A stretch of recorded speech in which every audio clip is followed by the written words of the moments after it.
Go into some detail for you as to what we found that pertains to big to small.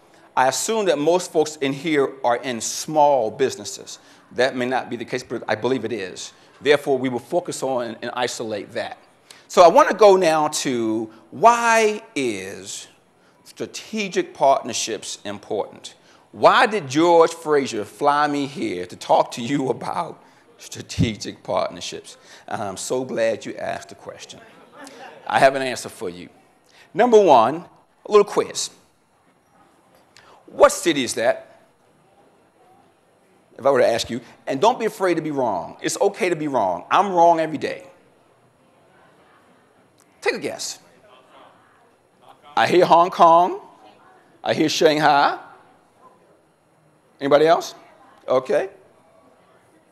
How about India? Mumbai, India. Okay. Let's try it again.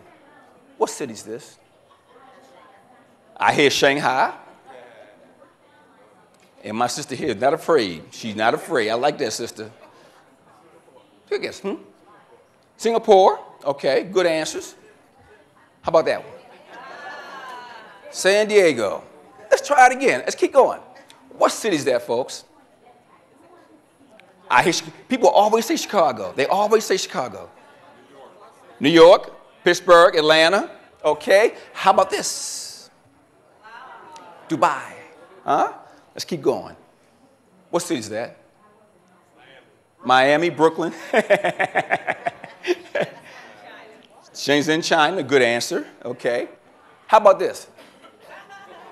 Boston, Massachusetts. Okay. One more time. What city is that? Kuala Lumpur. Okay. What else?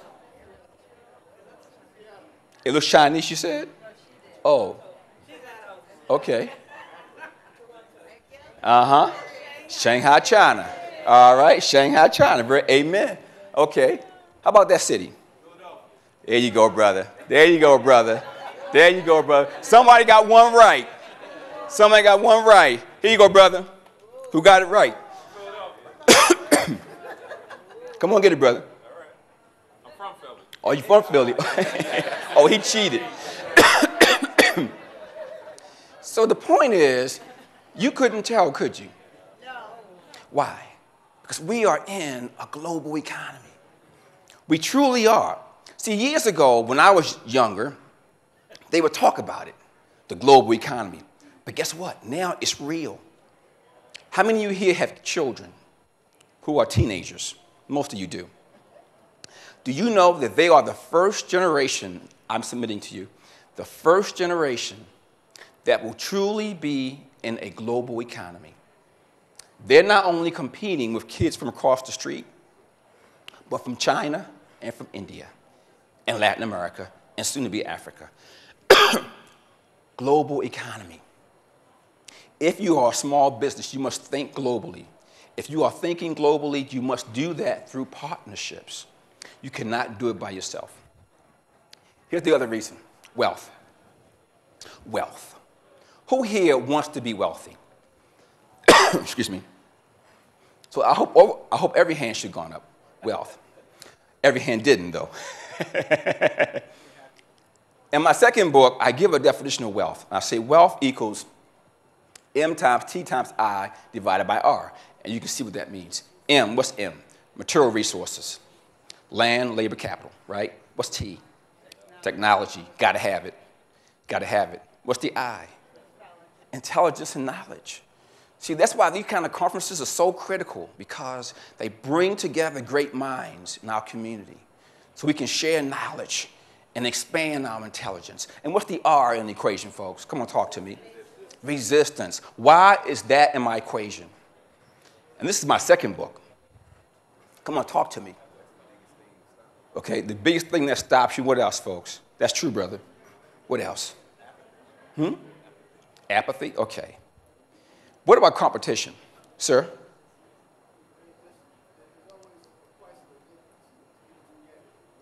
Absolutely.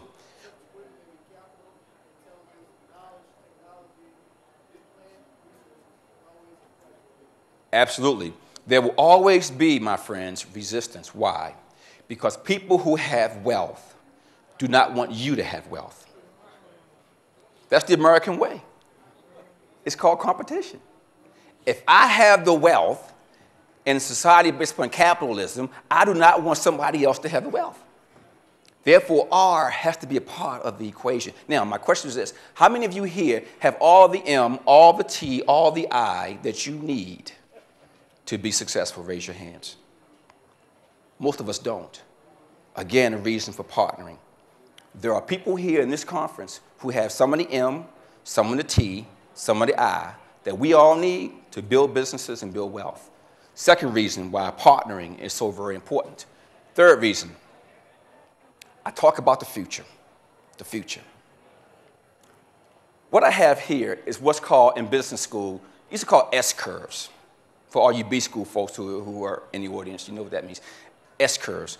And the theory behind S-curves is that when a new thing starts, a new industry, a new technology, a new societal change, what happens is its adoption into society follows the S-curve, shown like here, the S-curve.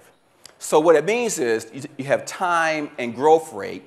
For example, a new technology, it will start to grow very slowly, but at some point, it will hit what's called, shown by the blue dots here, inflection points.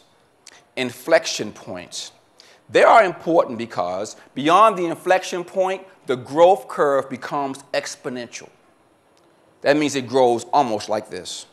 Okay. You ever see businesses that were maybe $10 million in sales one year, and then next year they're $100 million in sales, and next year they're $250 million, and you say, my God, what happened? What happened was they hit the curve at the right time.